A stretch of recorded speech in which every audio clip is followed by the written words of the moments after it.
സക്കാഫ് സദാത്ത് മക്ബറയിൽ അന്ത്യവിശ്രമം കൊള്ളുന്ന സയ്യിദ് ഹുസൈൻ സക്കാഫ് കുഞ്ഞിസീതി കോയ തങ്ങളുടെ 70-ാം ഉറൂസ് മുബാറക് സമാപിച്ചു. പാണ്ഡികശാല താഴെ അങ്ങാടിയിൽ നിന്നും കൊടിയേറ്റ വരവ് ജാറം അങ്കണത്തിലെത്തി. കൊടിയേറ്റം സയ്യിദ് മുഹമ്മദ് ഇർഫാൻ സക്കാഫ് തങ്ങൾ നിർവഹിച്ചു. മക്കാം സിയാറത്തിന് സയ്യിദ് അൻവർ സക്കാഫ് തങ്ങൾ നേതൃത്വം നൽകി. തുടർന്ന് നടന്ന മൗലീദ്, നസീഹത്ത്, ദുആ മജ്ലിസിന് ഡോക്ടർ സയ്യിദ് ഷാഉൽ അമീദ് ജമുല്ലൈലി തങ്ങൾ നേതൃത്വം നൽകി. സയ്യിദ് ഇർഫാൻ സക്കാഫ് തങ്ങൾ അധ്യക്ഷത വഹിച്ചു. താഹിർ തങ്ങൾ കുളമുക്ക, ഹാമിദ് തങ്ങൾ, ഹുസൈൻ കോയത്തങ്ങൾ, ആറ്റക്കോയത്തങ്ങൾ കമ്മട്ടിക്കുളം, ഫസൽ തങ്ങൾ കോട്ടപ്പുറം, KPS ജാഫർ തങ്ങൾ കുറ്റിപ്പുറം തുടങ്ങിയവർ സംബന്ധിച്ചു. TP അജ്മൽ സ്വാഗതവും അസ്ഹർ ഫാളിലി നന്ദിയും പറഞ്ഞു. മൗലീദ് ദുആ മജ്ലിസിന് സയ്യിദ് ഉമ്മർ സക്കാഫ് തങ്ങൾ കൂട്ടായി നേതൃത്വം നൽകി. അന്നദാനത്തോടെയാണ് പരിപാടിക്ക് സമാപനമായത്.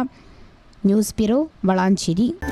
Qatar golden diamonds, Calicut road, Valanchery main road,